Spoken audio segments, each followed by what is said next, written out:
Nah, shalom saudaraku, kembali berjumpa dengan Susi dalam program Tuntunan Ilahi. Dan hari ini kita sampai di hari yang ke-190. Mari kita berdoa. Bapa di dalam surga, kami mengucap syukur kepadamu buat kesempatan yang kau beri, di mana kembali kami boleh mendengarkan firman-Mu. Biarlah hati kami boleh menjadi seperti tanah-tanah yang subur, sehingga benih firman-Mu akan bertumbuh dan menghasilkan buah di dalam hidup kami.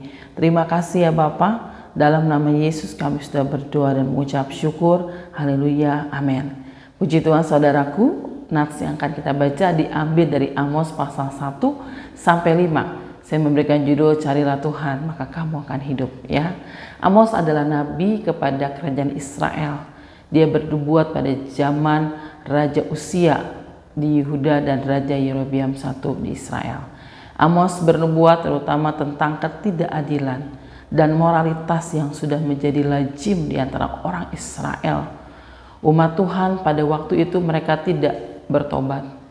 Ketika mereka tidak bertobat, maka mereka akan menghadapi penghukuman karena perbuatan yang begitu banyak dan dosa mereka yang berjumlah besar. Dalam Amos pasal 5 ayat 12. Dalam pasal 5 ayat 4 sampai 5, Amos berbicara bagaimana mereka harus mencari Tuhan yang benar sehingga mereka memperoleh hidup, ya. Amos 5 ayat 4 berkata, sebab beginilah firman Tuhan kepada kaum Israel, carilah aku maka kamu akan hidup, janganlah kamu mencari ke Betel, janganlah pergi ke Gilgal, dan janganlah menyeberang ke Beersheba, sebab Gilgal pasti akan masuk dalam pembuangan dan Betel akan lenyap. Carilah Tuhan maka kamu akan hidup, ya.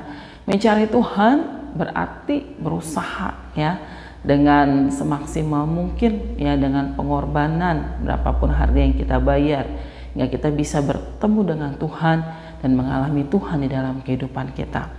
Kenapa tidak mencari di Betel, ya?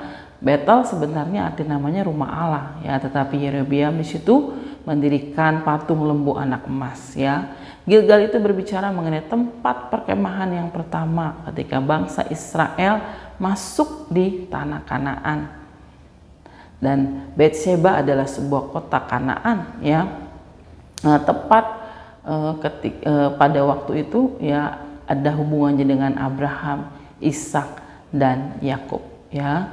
Saudaraku, Tuhan mau kita boleh sungguh-sungguh mencari Tuhan, bukan hanya berbicara mengenai tempat atau rumah ibadah, bukan berbicara mengenai sebuah acara atau mungkin perayaan atau kebaktian atau ibadah, tetapi bagaimana kita mengalami perjumpaan secara pribadi dengan Tuhan di dalam kehidupan kita, ya, sehingga kita akan memperoleh kehidupan. Oke saudaraku, dan nats yang akan kita baca besok diambil dari Amos pasal 6 sampai 9. Tuhan Yesus memberkati kita semua. Shalom.